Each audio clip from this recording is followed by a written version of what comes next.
Hello guys, good morning, magandang buhay.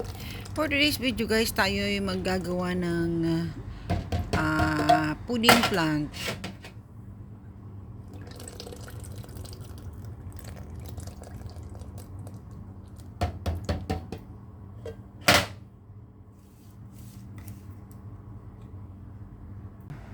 Pudding plant. Yan, nasa sa inyo yan guys kung anong gusto ninyong ilagay. Ako dinagdagan ko siya. Yan, may gatas siyang dalawa o tatlo ata yan. Bari, isang malaki. Tapos isang malaki rin yan. Condensed milk. At mga 3 or 4 na itlog. Ayan. Powder milk na dinagdag ko dyan kasi siguro malaki.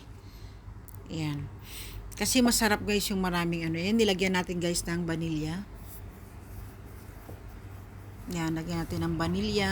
Yan, gatas sa malapot. Tapos yan. Kung may luma kayo guys na tinapay, hindi na may lumang-luma na yung, alam nyo na, hindi na pwedeng masira na yung tiyan natin. Ayan. Yan, pwede yung gawin na yan, pudding plant. Pag guys, para din siyang leche plan, hindi mo malalasa yung kanyang na nilagyan mo siya ng tinapay. Kasi very smooth siya. So, ayan, konting ibabad-babad, tapos i-blender natin. Yan, para lumambot siya. Ayan, ganyan na siya guys.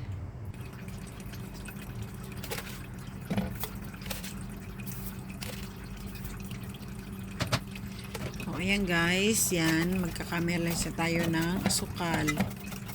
Yan, mga 3 or 4. Okay na yun. So, ayan. Yan, natin na maging brown yan.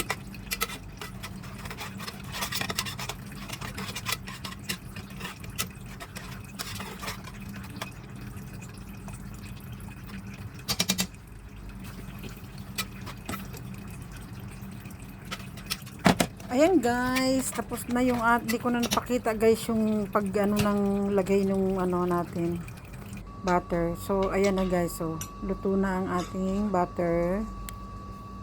Ating pudding pan. Ayan na siya. Ayan, luto na siya. Ayan, thank you for watching guys.